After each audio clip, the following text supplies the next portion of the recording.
الله يبارك عليها تقول مطار ماشي محطة قطار. مرحبا بكم في أكبر محطة قطار في إفريقيا ومن بين أكبر محطات القطار في العالم. محطة الرباط أكدال، هنايا المركز الحيوي تاع المغرب. هذه المحطة تربط بين الخطوط كاع مراكش، طنجة، تطوان، كاع خطوط النقل تاع القطارات فاس يتلاقاو لهنايا، وفيها تي جي في، فيها الخط العادي، الخط البطيء، فيها كاع الخطوط المهم يتلاقاو هنا. هما عندهم الأطلس والبوراق وعندهم خط واحد آخر نسيتو.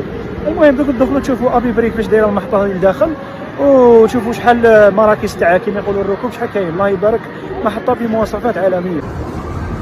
هذه عندنا هنايا المدخل تاعها كيما رانا نشوفوا، مديرين الشعار تاع كاس افريقيا.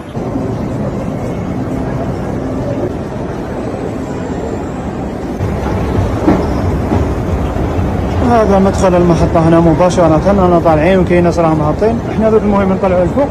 شوفوا هنايا وين يشروا لي تيكي تذاكر.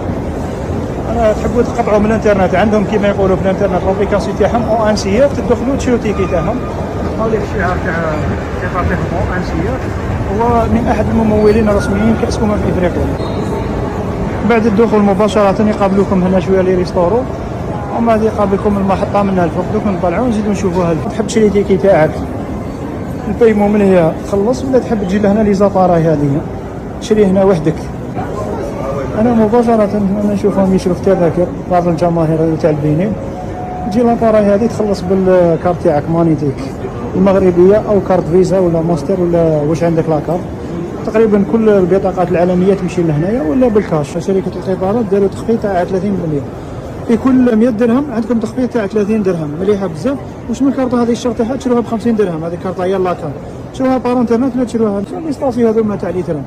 والكارطه هذه وقتكم دير 50 درهم، وما انتم التخفيض مثلا الا ركبتوا ب 200 درهم في النهار راكم ربحتوا 60، ثم هكذا مع ال 50 اللي شيتوها تبقى لكم 10، ربحتوا 10. وكل ما تركبوا بزاف زيدوا تربحوا اكثر. هي مليحه الناس اللي يتنقلوا بزاف في القطارات، خاصه اللي يروح لمراكش ولا يروح لطنجه ولا يحبوا يفواياجوا.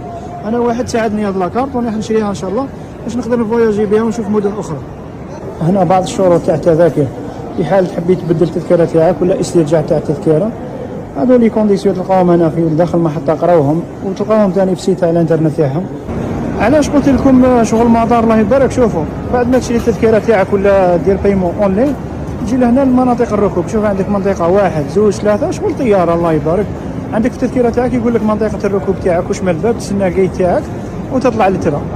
هكذا شغل نفس الطريقه تاع الطائرات. الله يبارك صح، محطه بمواصفات عالميه. عندنا هنا 4 3 منطقه ركوب 3 2، وعندنا من هي 1 كاين 10 ابواب تاع ركوب.